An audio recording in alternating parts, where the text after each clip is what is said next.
Halo teman-teman semua, dimanapun kalian berada. Kali ini kita akan ngobrol seputar dunia literasi, tulis-menulis, buku bersama sahabat Latif. Biar semakin istimewa ya, jadi langsung saja saya akan mempersilahkan Mas Latif dulu untuk memperkenalkan secara singkat kayak gitu. Monggo Mas. Oke, jadi saya Latifianto. Boleh dibilang saya pengarang, belum penulis. Karena kalau penulis pasti bukunya sudah banyak. Jadi sekedar masih mengarang saja. Saya juga dulu di PMI, sampai sekarang pun juga masih di PMI. Saya dari tingkat komisariat, rayon komisariat, lalu kemudian juga di cabang, juga di PKC, dan sekarang masih di PMI sebagai sekretaris IKPMI Unitri. Ini Mas ya, Mas Latif kan juga nulis kayak gitu. Ya. Nah itu buku-buku apa aja yang sudah diterbitkan? Buku pertama yang saya terbitkan adalah proyek dengan dosen saya waktu itu, buku ajar tentang propaganda dan opini publik. Jadi karena saya dari Fakultas Ilmu Sosial dan Ilmu Politik, dan kebetulan juga saya mengajar mata kuliah itu. Kemudian karena passion saya, jadi sejak 2014 setelah saya jadi ketua komisariat PMI Unitri, saya mencoba nulis sastra, ya cerpen, ya novel begitu. Jadi setelah buku pertama itu terbit tahun 2016, kemudian saya menerbitkan buku sastra. Sebenarnya itu pas waktu jadi ketua komisariat Mas ya? Nulis waktu bukunya ketua komisariat saya belum nulis buku. Oh, setelahnya berarti ya? Setelahnya, jadi kan udah sepertinya mungkin udah keluar dari masa kegelapan gitu. Baru tercerahkan ya untuk nulis gitu. Oh, kalau dulu di PMI cabang pengurus bagian apa Mas? Saya sekretaris, kalau di cabang saya sekretaris 2. Sekretaris 2 ya? Gerakan. Gerakan. Walaupun sama-sama nulisnya tapi beda konteksnya Mas ya? Beda konteks, tapi menurut saya PMI berjasa besar untuk saya yang sekarang. Saya waktu nulis, saya waktu berargumentasi, karena di PMI itu saya menyadari betul dia ruang aktualisasi gitu. Sehingga kemudian kalau saya ada banyak teman-teman, sahabat-sahabat saya juga di Unitri ada beberapa sahabat yang nulis sama saya, tapi kebetulan lebih dulu mereka bilang begini, proses saya itu cepat. Mereka nulis itu sejak dari pesantren, saya nulis tahun 2015. 2015 itu nulis serius 2015, dan itu sudah langsung dimuat di beberapa media. 2018 lalu menerbitkan buku. Itu mereka bilang itu prosesnya cepat. Nah, ketika saya mikir, wah mungkin cepat ini karena saya udah punya pondasi, punya modalnya di PMI. Ada pisau analisisnya, diajak sering baca, diajak sering berargumen, sehingga kemudian kalau nulis itu ya cepat. Jadi kita ini punya modal kuat, hanya saja eksekusinya bagaimana gitu. Terus karya-karyanya Mas Latif itu apakah ini ya, maksudnya terkait kritik atau kekiri-kirian atau berat-berat kayak gitu loh? Sebenarnya begitu, terutama yang sastra ya. Saya mencoba untuk menganalisa, menyampaikan kritik kalau itu bisa dibilang kritik, masukan terhadap realitas sosial, pembacaan saya terhadap realitas sosial. Tetapi pada akhirnya barangkali sebagai seseorang yang pemula tahun itu, kita ini kan punya komunitas baca ya, punya komunitas kayak kalau anggota DPR mungkin konstituen ya. Karena yang baca mungkin juga literaturnya atau literasinya juga ya, begitu-begitu saja. Saya tidak menganggap itu rendah atau remeh begitu, karena kalau di lingkungan saya tidak banyak yang literaturnya atau literasinya oke gitu ya.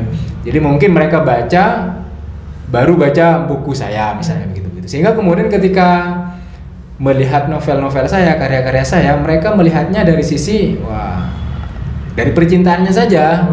Jadi beberapa misalnya saya kalau ketemu itu, apa yang bisa kamu lihat dari novel Batas Pasang Kasih?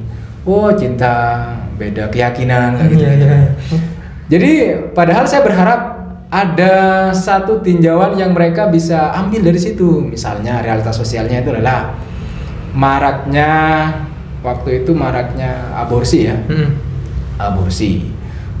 Itu yang pengen saya kritik, pengen saya sampaikan gitu, bahwa misalnya di novel saya yang Batas Pasang Kasih itu kan narasi besarnya adalah benturan nilai-nilai tradisional yang kita bawa dari desa dengan nilai-nilai yang ada di kota yang kita sebut sebagai kita kemudian menjadi masyarakat urban. Narasinya itu cuman dibungkus dalam percintaan.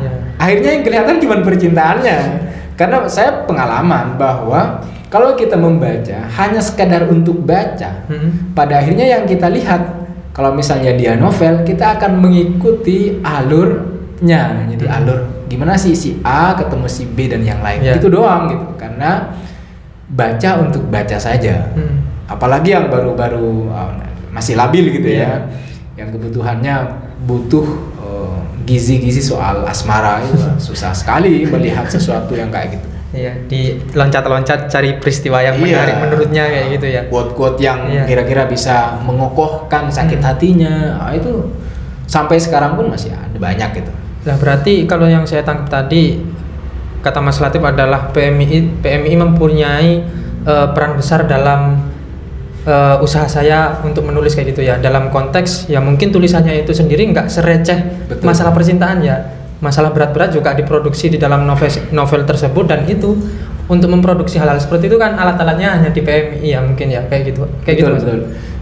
Sempat jadi novel saya yang pertama Batas Pasang Kasih itu dibedah di IKIP Budi Utomo.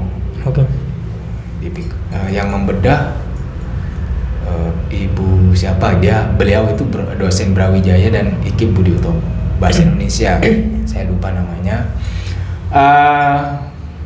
Di pembedahan itu, di acara itu beliau bilang begini, karena beliau mungkin tahu saya berasal dari PMI ya. Yang novelnya bagus katanya begitu. Dikasihnya begitu. Sayangnya adalah saya tidak membawa nilai-nilai ke PMI-an di situ. Islam Indonesianya nggak ada. Karena di novel itu jelas saya menggambarkan eksplorasi seksualitas. Jadi itu kan lagi marak, saat-saat itu lagi marak orang yang tergila-gila oleh Facebook, kenalan di Facebook, ketemu lagi, kemudian kena kecelakaan. Kemudian romantisisme gitu ya, pacaran, kemudian kecelakaan kayak gitu-gitu. Dan itu harus dimunculkan. Nah, beliau bilang, saya tidak memasukkan nilai-nilai itu sebagai orang yang berasal dari Islam dan PMI. Ya, saya terima saja itu. Tapi kerangka dasarnya adalah bahwa saya ingin menyampaikan itu tidak dalam konstruk keislamian. Karena barangkali nanti juga akan ada sensorisitas di situ ya, ada sensor-sensor tertentu gitu. Nah, sehingga kemudian saya pernah juga membicarakannya dengan Pak Sindu, tahu ya Pak Sindu ya. Jadi bahwa saya ingin menampilkan sesuatu itu berdasar kerangka berpikir saya. Saya tidak ingin membawa saya berasal dari mungkin NU atau PMI, lalu kemudian saya ingin menulis dengan kerangka dasar NU dan PMI misalnya. Enggak. Saya pengen menyampaikan apa yang ingin saya sampaikan dan itu harus dibongkar gitu. Kalau misalnya saya mengikut sertakan PMI, mungkin secara intrinsik atau ekstrinsik bahkan itu akan satu timbul bias di situ. Biasnya maksud saya adalah boleh jadi ada pihak yang tersakiti, tersinggung dan yang lain, sehingga kemudian tulisan ini menjadi sangat tidak netral, walaupun memang tidak ada tulisan yang netral gitu sih. Jadi ini Mas ya, mungkin karena apa ya? Saya nangkepnya itu karena novel itu sudah istilahnya sudah dianggap bentuk tulisan fiksi kayaknya ya. Jadi meskipun kayak kita niat untuk menyisipkan hal-hal berat atau kritik atau saran dan lain sebagainya pun itu kayaknya ketutupan dengan konteks bahwa novel itu ya fiksi kayak gitu. Jadi ya tinggal ngarang imajinasi kayak gitu. Padahal kan untuk merumuskannya ya mungkin bisa jadi SWOT itu masuk di situ kayak gitu, dan berat sekali. Berat. Apalagi kalau novel itu harus diterbitkan, bukan harus ya. Kalau misalnya novel itu diterbitkan di penerbit mayor ya. Penerbit mayor. Satu syaratnya ini rahasia umum. dia tokoh barangkali, Iya. ceritanya bagus, dia punya pangsa pasar. Iya. Kalau nggak kayak gitu ya susah nembus itu. Jadi alasan kenapa kemudian novel saya ini diterima di Basa Basi, jadi waktu itu di email. Jadi Ini novel yang mana dulu, Mas? Yang pertama, yang novel yang Batas pertama. Pasang Kasih itu. Jadi narasi besarnya tadi adalah pergelutan nilai-nilai tradisional dengan nilai-nilai yang ada di kota. Bagaimana anak-anak yang datang dari desa ini berperang dengan nilai-nilai baru yang dia terima. Kehidupan masyarakat urban itu bagaimana, dan itu banyak yang terjadi. Dan itu saya harus ungkapkan, harus bongkar gitu. Walaupun mungkin ada banyak juga buku-buku yang bercerita seperti itu. Nah, kemudian saya ceritakan dengan konstruksi yang begitu gitu, yang konstruksi ya persoalan cinta. Ada banyak orang ingin menulis tentang cinta, tapi konstruksinya konstruksi klasik gitu, nggak ada yang baru. Nah, apa yang baru dari novel ini waktu itu? Kalau kata editor, coba perbanyak lagi realitas sosialnya. Jadi realitas sosialnya ya banyak mahasiswa yang membuang bayi sembarangan di Sardo waktu itu misalnya. Ya itu rahasia umum lah ya, rahasia umum. Tapi kemudian kan kita nggak sadar soal itu. Mungkin sadar mengetahui kenyataan itu ya sudah kita anggap angin lalu saja, sesuatu yang common sense ya, common sense gitu. Tetapi sebagai seorang yang apa sih yang bisa saya coba lihat soal ini gitu. Saya ingin menyampaikan pandangan-pandangan saya soal itu. Misalnya atau teman-teman saya, mereka kalau jalan ini sudah saya ceritakan di mana-mana. Kalau jalan mereka jadi satu jalan gitu ya. Mereka nggak mikir kalau ada orang yang mau nyalip. Mereka nongkrong satu jalan itu kan, kalau orang mau lewat situ kan jadi sungkan. Itu menurut saya barangkali mereka bawa nilai-nilai kepercayaan, sistem kepercayaan dari desanya ke sini, sehingga kemudian mereka nggak bisa beradaptasi gitu. Nah, saya ingin menyampaikan itu, tapi kan tidak banyak yang bisa membaca soal itu satu. Misalnya kemudian novel yang kedua, Karang Cemara. Sama juga, misalnya ketika PMI mengadvokasi Salim Kancil di Lumajang, kasusnya tambang. Kalau di Sumeneb tambak. Saya ingin menyampaikan kegelisahan saya soal ekologi, bahwa kalau misalnya batang-batang cemara ini ditebang, kemudian semuanya jadi tambak, oke, kalau ada pengelolaan limbah yang baik. Awal-awal kan dijanjikan begitu. Tapi pada akhirnya kan limbah-limbah itu dibuang begitu saja, sehingga kemudian berpengaruh pada laut, pada ikan, pada ekologi, kemudian pantainya jadi bau dan yang lain gitu. Nah, saya ingin menyuarakan soal itu gitu. Tetapi ada banyak, oh ini kalau yang ada yang baca, oh ini kenangan masa lalu, itu doang gitu. Jadi kajiannya mana? Maksud saya melihatnya itu kan harus melihat apa sih yang nggak terlihat di sini. Gitu. Pasti pertanyaannya kan, ini ceritamu asli ya? Biasanya kayak gitu kan, langsung responnya ini gitu. fiksi ya, ini nyata ya, gitu-gitu pertanyaannya gitu. Bahkan novel pertama saya, tokohnya itu apa namanya ya, berbuat intim dengan ya tokoh yang lain gitu. Sampai tanya, ini benar dah? Ini nyata dah? Itu karena yang baca memang kenal saya. Ada yang sampai bergidik melihat adegan itu. Saya punya alasan kenapa tokoh utama harus nyampur di situ, harus terjun dan harus tenggelam di situ gitu. Punya alasan ya, realitasnya begitu, maka dia harus bersinggungan erat dengan itu gitu. Ada banyak orang yang bukan orang ya, jadi teman-teman itu yang membaca karena mereka tahu yang nulis saya. Jadi bukan atas dasar idenya apa, kasusnya apa, gagasan besarnya apa enggak.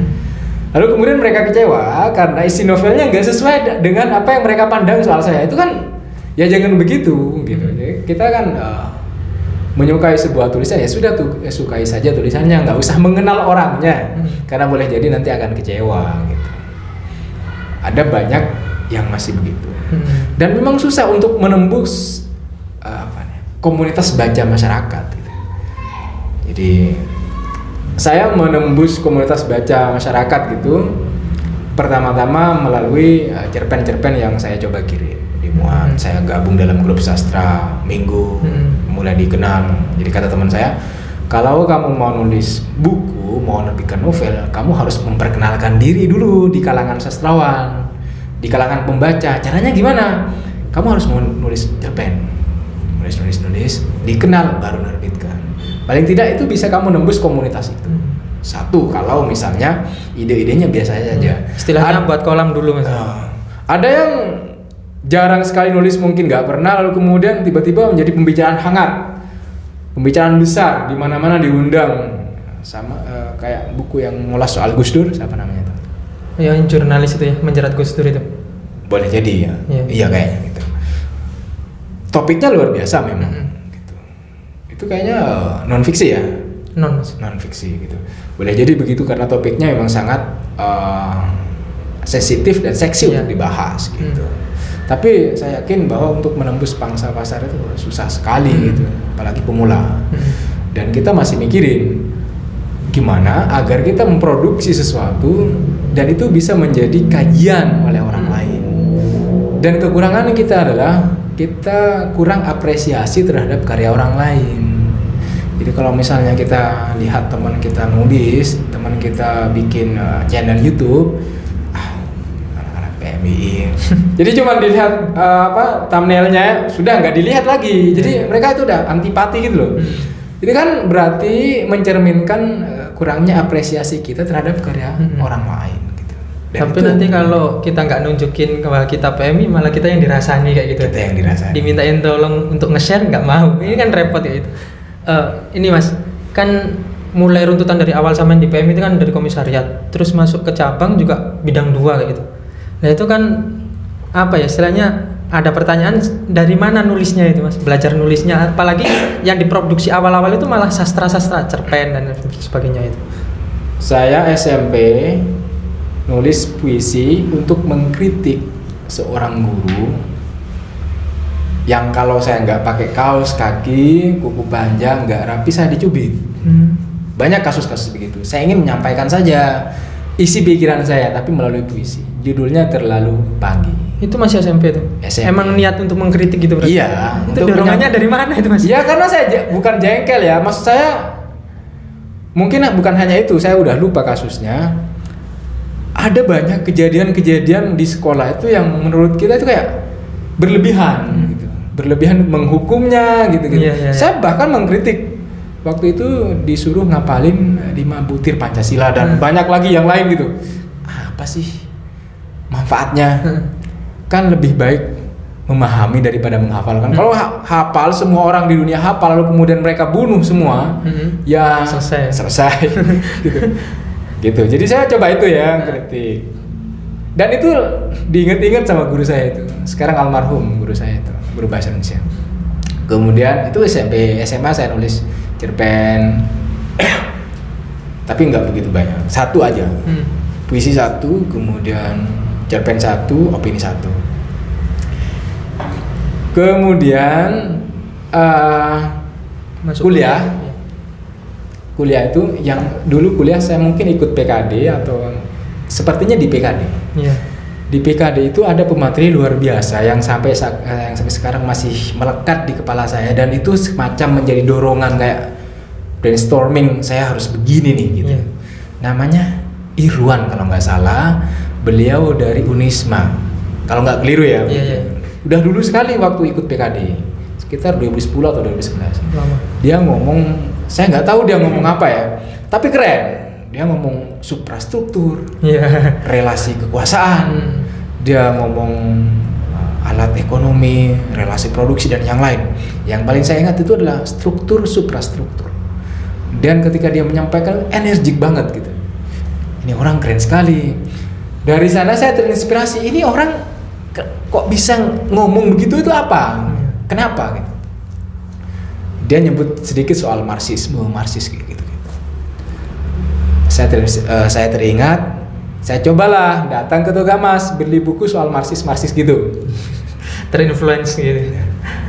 Saya datang beli buku, covernya hijau, judul bukunya Dialektika Marxisme. Itu buku susah sekali dimengerti. Beneran Mas? Mungkin sampai 3 halaman itu saya udah nggak kuat ya. Nggak kuat bukan karena otak saya ini, jadi kayak ini apa sih mereka ini, dia nih ngomong apa sih, saya nggak paham. Itu buku ori ya. Iya. Ori. Pada akhirnya mungkin beberapa tahun yang lalu saya kasih ke orang. Soalnya saya nggak paham. Sampai sekarang pun saya nggak paham soal itu ya. Karena mungkin langsung ke sananya, jadi nggak baca pengantarnya atau yang lain ya, yang bersinggungan dengan topik itu. Kemudian saya ketemu dengan buku Dunia yang Dilipat, kritik-kritik konstruktif ya, post struktural, postmodernisme dan yang lain kayak gitu-gitu. Saya mulai kenal Baudrillard, saya mulai kenal demokrasi, istilah-istilah yang demikian, kritik terhadap modernitas gitu ya. Saya mulai tergerak untuk nulis. Kok keren nih pembahasannya Yasraf itu. Iya. Kok keren nih. Saya mulai nulis esai, tapi 1-2 saja. Soal komoditi, soal ekstasi, soal kota digital, masyarakat konsumer dan yang lain.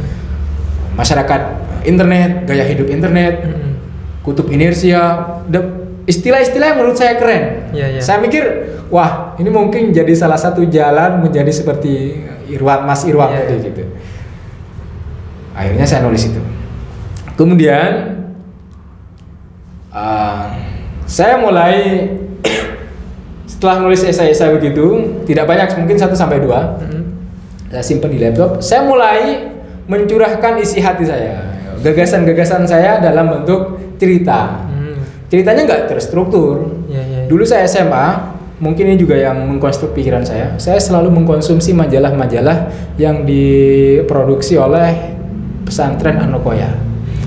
Kenapa alasannya, Mas? Alasannya karena mereka tingkat SMA tulisannya udah luar biasa bagus. Kalau dibandingkan dengan mahasiswa saya di Unitri, mereka lebih keren, 2 kali lipat. Mereka masih siswa, mereka memproduksi tulisan naratif itu luar biasa. Mereka punya data, mereka wawancara, mereka kelola dengan baik, dan saya selalu terinspirasi. Jadi kan saya jadi ketua OSIS, saya terinspirasi gimana sih nulis begini gitu. Nah di kuliah itu saya mulai, jadi setiap saya SMS itu saya tulis, saya ketik sampai saya gimana sih cara jadi penulis. Saya browsing, tulislah kegiatan sehari-harimu. Jam 8 kamu ngapain, jam 9, gitu terus. Suatu hari saya jadi wartawan semester 5. Saya jadi wartawan, saya ke Sumber Awan sana. Jadi setelah bukan itu ya, itu 2015 mungkin. Jadi setelah lulus, kan saya udah lama nggak nulis ya.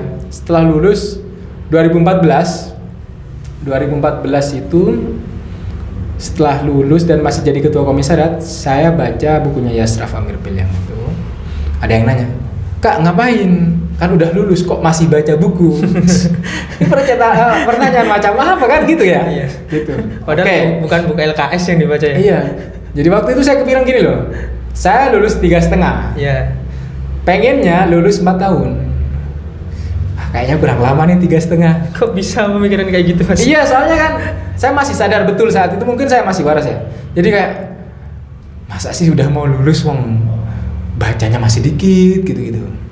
Soalnya waktu itu ada 2 orang yang menginspirasi saya kalau di PMI. Mas Irwan tadi, saya nggak kenal betul, saya kenalnya hanya waktu dia ngisi materi di PKD. Kemudian yang kedua Mas Agus dari UIN. Dia kalau ngomong itu dari A sampai Z lancar dan temponya cepat. Dan itu seperti sudah keluar begitu saja. Dia nggak perlu mikir, dia pengurus cabang mendampingi Unitri. Saya lupa ketua cabangnya siapa, mungkin Mas Dwi dari Unisma. Pokoknya pendampingnya Mas Agus.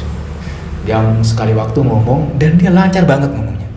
Saya terinspirasi, gimana sih cara ngomong kayak beliau gitu-gitu. Jadi setelah lulus itu, loncat aja ya. Setelah lulus itu, saya mulai ngarang. Jadi kan memang saya suka baca ya, tapi ya baca novel-novel populer. Kalau di anak pesantren itu kan bacanya Kang Abi, ya novel-novel Islami lagi. Waktu itu, gimana sih caranya biar saya terkenal? Motivasinya awal itu ya? Gimana sih caranya biar saya terkenal? Kayaknya nulis ini bakal bisa bikin saya terkenal. Satu itu. Akhirnya saya nulis. 2014 sebelum saya lengser jadi ketua komisariat dan sebelum saya kuliah kayaknya iya. nulis dan itu setelah berbulan-bulan gak selesai. Saya sadar waktu itu karena bacaan saya kurang banyak. Karena buku-buku saya nggak punya, saya pinjem aja novel-novel itu saya pinjem, nggak punya ya. Kemudian habis itu terbengkalai kan, terbengkalai. Kemudian saya juga nulis cerita-cerita. Jadi kalau saya SMS, kan ada banyak orang yang curhat toh, curhat sakit hati. Itu kan biasanya kalau anak-anak PMI kan secara otomatis ya, gerakan alami ya, gerakan alam bawah sadar langsung ngasih motivasi. Kayak semacam ceramah lah ya, shoot gitu. Tapi ya itu waktu modelnya masih SMS. Dan itu panjang lebar. Dan itu sayang kalau nggak saya ketik, serius ketik. Kemudian ada yang baca, tulisanmu bagus. Kenapa nggak dikirim aja? Akhirnya tak kirim. 2014 tuh, gagal. Nggak dimuat-muat. Saya ke Pare, nyelesain novel itu. Novel, ada satu bagian novel itu yang saya ambil untuk ikut seleksi kampus fiksi punyanya Diva Press Jogja. Ambil satu bagian, saya kirim, lolos. Ayo traktiran kata teman-teman. Langsung saya termotivasi. Akhirnya saya tak coba ya, cerpen-cerpen yang udah saya kirim itu saya edit, saya kirim ulang, dan itu terbit. 2015 itu masa-masa produktif saya. Di Diva juga itu? Enggak. Di penerbit lain? Bukan penerbit, dia media massa, media koran. Sampai terakhir di Republika 2018. Jadi saya tulis. Dan motivasi awalnya kan gitu ya, saya tulis cerpen-cerpen itu, akhirnya diri saya itu terbentuk ya untuk mengargumentasikan sesuatu yang saya lihat melalui cerpen tadi. Jadi sebenarnya awalnya dari ya, pengen terkenal tadi. Saya bilang waktu bedah novel Batas Pasang Kasih di Probolinggo, sebenarnya motivasi saya pengen terkenal aja. Biar terkenal ya saya harus nulis. Walaupun ada banyak cara yang lain, mungkin jadi YouTuber, mungkin kalau saya sekarang ya bikin film, jadi fotografer dan yang lain. Tapi waktu itu nulis aja nih kayaknya keren gitu. Kayaknya dulu itu nembus portal itu udah keren aja. Kalau sekarang kan belum ada bacaan pun bisa untuk nulis atau bisa nerbitin sendiri kan. Bisa banget sekarang. Kemudian ini Mas ya, maksudnya menjaga kita tetap produktif pas di organisasi itu kayak gimana? Apalagi Mas tadi kan Mas Latif kan nulis pas masa mungkin jadi ketua komisariat atau pas di cabang di bidang gerakan. Saya mikir bahan bacaannya pun kayaknya beda dengan Mas tulis itu, apa yang Mas tulis kayak gitu. Terus gimana usaha untuk menjaga produktivitas itu Mas? Menjaga produktivitas. Jadi sebenarnya saya akui betul bahwa saya menulis itu baru setelah beberapa bulan jadi ketua komisariat ya, jadi mau akhir itu baru nulis. 2016 itu memang saya di pengurus cabang, tapi tetap saya nulis. Nah konsistensinya kan gini loh, saya punya terapi. Jadi biasanya kalau saya ingin mengkritik sesuatu, menyampaikan sesuatu dan itu muncul sekali itu saja, saat ini misalnya. Jadi walaupun misalnya saya lagi mau mandi, itu pasti saya langsung ngetik di HP. Ya itu nggak lama, mungkin setengah jam sampai 1 jam, dan itu langsung jadi gitu. Tapi itu tulisannya biasanya esai yang kemudian biasanya saya terbitkan di blog saya pribadi gitu. Jadi kayak yang bentuknya esai-esai, yang kritik-kritik itu saya taruh di sana. Saya nulis biasanya di Facebook, di HP, dulu Nokia E63 itu, di HP atau di Facebook atau di Instagram. Cuman kalau di Instagram kan terbatas. Berarti kecuali untuk tulisan yang berupa novel atau cerita bersambung itu berarti emang nyicil sifatnya ya? Kalau yang novel itu memang serius. Selama yang novel memang serius. Kalau yang cerpen-cerpen itu awalnya nggak serius. Jadi misalnya ya ada beberapa cerpen saya ya kebanyakan berisi soal sosial budaya, kritik. Dan itu pas ditulis pas waktu organisasi itu juga? Atau enggak? Enggak sih. Lah berarti pas waktu kita organisasi itu emang enggak ada satu tulisan itu yang saya tulis waktu saya ketua komisariat. Gitu. Saya lagi ke Tuban, di komisariat lagi mau mapabah raya. Tuban, Pak, ini mau mapabah raya. Lagi ke Tuban kan. Ya enggak apa-apa, Pak, kamu urus aja dulu. Dia kebetulan Waka 1 ya. Saya ke Tuban. Kumpul di tengah sawah tuh cewek-cewek. Saya cuma cowoknya 1. Terus mereka ngompi aja gitu-gitu. Ini saya nggak ngapain ya? Bingung, udah kebelet juga, bingung mau ngapain. Saya ambil HP, udah saya ngetik lama banget itu sampai kira-kira mungkin 1000 kata sampai HP saya mau error dan bagus. Akhirnya kemudian saya ketik ulang jadi sebuah cerpen, judulnya Pelangi Air Terjun Putri Ngelirik. Itu cerpen kedua saya yang dimuat di Radar Surabaya gitu. Dan itu pas waktu masih berorganisasi juga. Masih berorganisasi. Tapi memang dulu saya nulis iseng-iseng aja. Jadi kalau saya nulis di Facebook dan kebetulan bagus, saya pindah. Kalau nggak bagus ya tetap saya terbitkan di Facebook gitu kan. Maksudnya gini, kalau langsung diterbitkan itu ya nggak jadi kayak semacam kayak apa ya? Bukan kejutan. Jadi langsung dikirim karena menurut saya bisa menilai, semacam bisa menilai, oh tulisan ini bagus.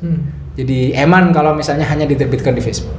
Gitu. Jadi maksud saya gini Mas, mungkin ya ada hal yang membuat teman-teman di organisasi atau pelaku organisasi itu kayak nggak punya waktu gitu loh untuk menulis kayak gitu. Kalau perihal bakat atau perihal apa yang ingin mereka tulis itu kayaknya ada, tapi kenapa kok?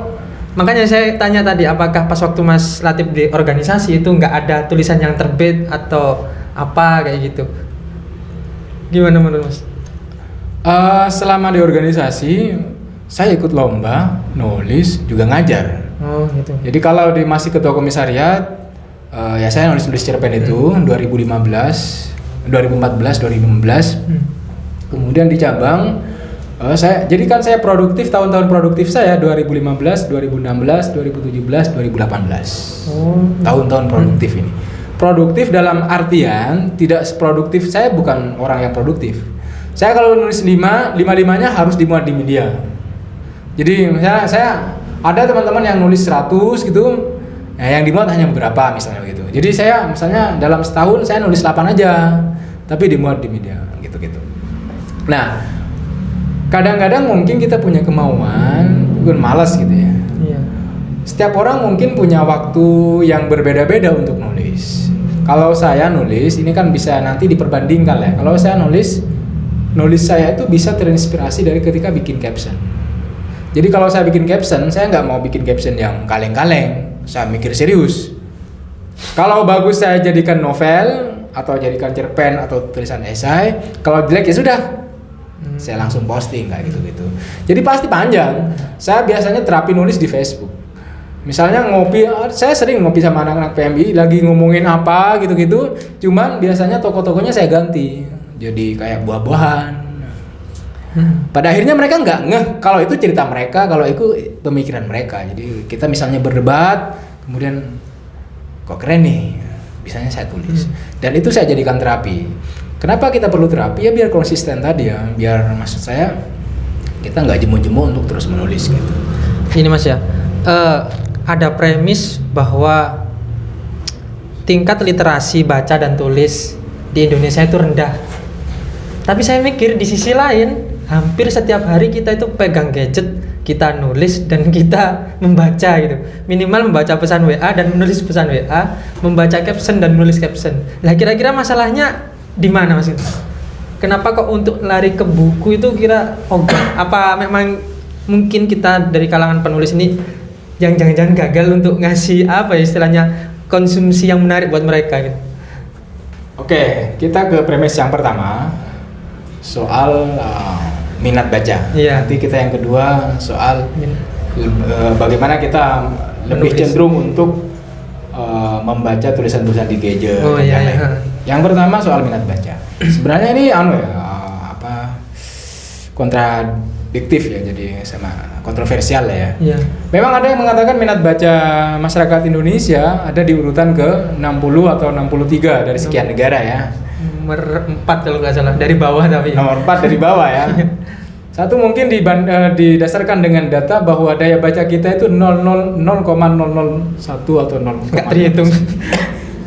Ridwan Kamil itu pernah menyampaikan begini. Jadi kalau misalnya dihitung rata-rata tiap tahun, satu tahunnya, masyarakat kita itu hanya baca 5 atau maksimal 10 lembar tiap tahun. Jadi setahun masyarakat kita baca sampai 10 lembar maksimal. Jadi kalau hitung rata-rata. Iya. Itu didasarkan data itu dulu mungkin 2017-an atau 2008, saya udah lupa tahunnya, yang menyampaikan Ridwan Kamil. Boleh jadi benar bahwa data minat baca masyarakat kita kalau dibandingkan atau didasarkan pada data-data itu benar. Iya. Jadi mungkin kita baca hari ini ya satu buku selesai, tapi setelah itu nggak baca. Jadi kalau dihitung rata-rata setahun, ya kita bacanya 7 sampai 10 halaman aja misalnya satu itu. Misalnya hitungannya setahun. Kedua, ada yang menolak itu bahwa sebenarnya minat masyarakat untuk baca itu tinggi, besar, hanya saja aksesnya yang susah. Di masyarakat daerah itu mau baca. Jadi kalau saya ke perpustakaan Kota Malang itu banyak yang pinjem buku, yang baca buku dulu ya. Itu masih sebelum pandemi jauh. Banyak anak-anak muda yang baca. Ada juga masyarakat yang bikin gubuk baca, lesehan baca dan yang lain. Jadi sebenarnya minat masyarakat itu untuk baca sangat tinggi, cuman aksesnya yang agak susah. Itu soal minat baca. Yang kedua, kenapa masyarakat kita pada akhirnya, misalnya nanti dianalogikan bahwa ini yang dihitung sebagai baca ini yang mana sih? Hanya sekedar baca buku, PDF, atau kalau kita baca status di WA atau nulis di Facebook, itu juga dikategorikan sebagai baca atau menulis. Saya selalu bilang untuk kategori menulis, kalau engkau mau nulis yang iseng nggak apa-apa, tapi harus jadi sebagai sebuah tulisan. Jadi kalau satu kalimat nulis jadi caption. Ya satu kalimat siap ya bisa aja gitu, nggak usah. Tapi kan kalau kamu mau nulis itu harus yang berbentuk gitu. Kalau misalnya kita bahas puisi, nggak ada puisi yang gagal, nggak ada puisi salah benar. Kalau ilmunya Felix ya. Puisi itu terbentuk atau belum gitu. Jadi sama, kalau kamu mau nulis, udah nulis tuh yang kebentuk sebagai apa? Puisi kah, novel kah, esai kah, opini kah, karya ilmiah kah, dan yang lain gitu. Nulis sebegitu gitu. Jangan nulis satu kalimat selesai. Ya nulis juga sih, cuman semua orang jadi penulis kalau yang itu dikategorikan menulis. Mungkin juga bisa ya gitu ya. Mungkin ada banyak orang yang tersinggung soal itu, tapi nggak masalah gitu. Karena hari ini satu kalimat bisa jadi buku. Iya. Satu lembar satu kalimat. Bahkan itu yang bestseller kayaknya. Itu jadi bestseller. Jadi dalam 18 detik 1000 kopi langsung terjual. Misalnya gitu. Ya tidak masalah karena masyarakat kita hari ini begitu. Maksud saya adalah masyarakat kita hari ini kan masyarakat konsumer ya. Masyarakat konsumtif. Dan itu nggak bisa kita coba salahkan. Ada beberapa orang yang nulis satu lembar, satu tulisan, satu kalimat, quote tertentu lalu kemudian dijual dan laris. Nggak kita permasalahkan karena penerbit lihat pangsa pasar. Masyarakat, perilaku konsumsi masyarakat kita hari ini gimana sih? Oh mereka sukanya yang remeh-temeh aja, yang daun-daun kering kayak kapas-kapas gitulah ya. Kira-kira tulisan-tulisan itu nanti akan disitir, diambil, dikutip untuk mengokohkan patah hati atau rasa cinta. Itu doang. Dan itu ditangkap oleh penerbit Mayo. Oh, pangsa pasar kita hari ini begini. Dan kalau kita memproduksi produk yang kayak gini, wah laku di pasaran. Jadi nggak ayal kalau misalnya kita kemudian baca-baca status, nggak baca buku. Karena kita lebih suka baca yang ringan-ringan aja. Jadi kalau bahasanya Gus Dovir ya, masyarakat kita adalah masyarakat yang begitu, masyarakat yang ringan, jadi nggak mau yang ribet-ribet kayak gitu. Sehingga kemudian kecenderungannya adalah baca status WA, status Facebook, Instagram dan yang lain. Dan mungkin karena itu juga Mas ya, kenapa kok mungkin Mas Latif sendiri juga merasakan bahwa tidak sedikit teman-teman sahabat-sahabati yang berkata bahwa saya ingin belajar menulis atau bahkan saya pengen jadi seorang penulis, tapi tidak banyak yang hal itu menjadi nyata kayak gitulah. Masalahnya di mana? Nah, gini.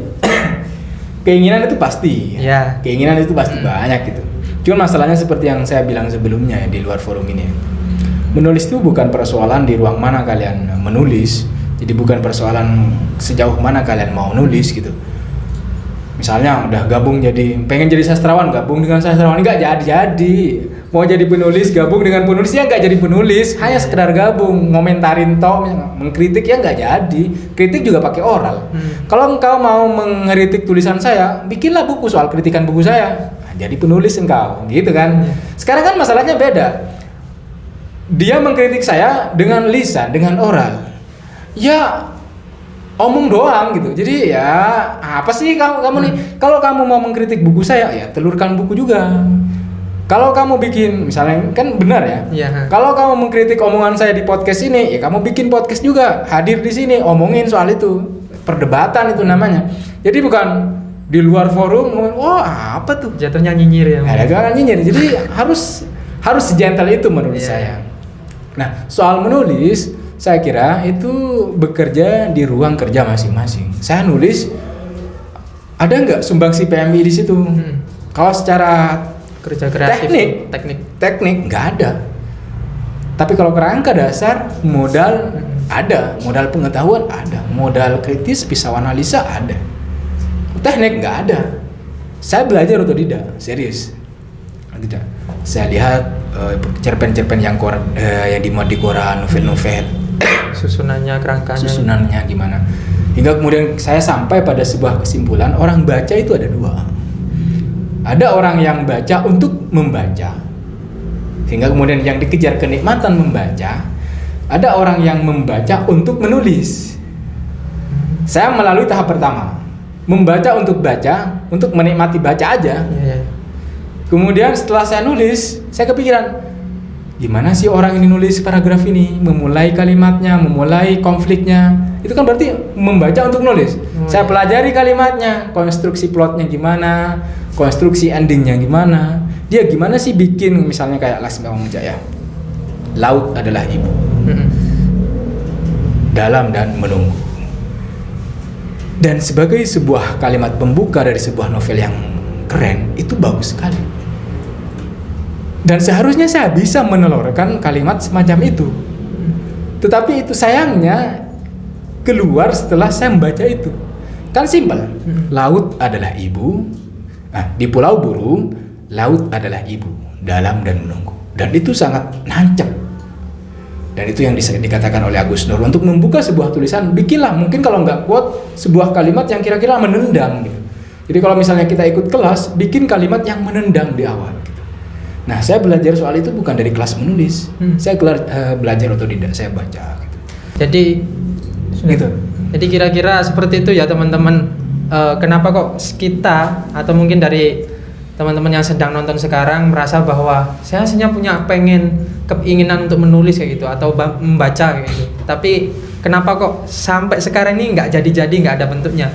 Ya mungkin salah satu atau yang disebutin Mas Latif itu adalah salah satu bagian dari permasalahan tersebut ya, kayak gitu.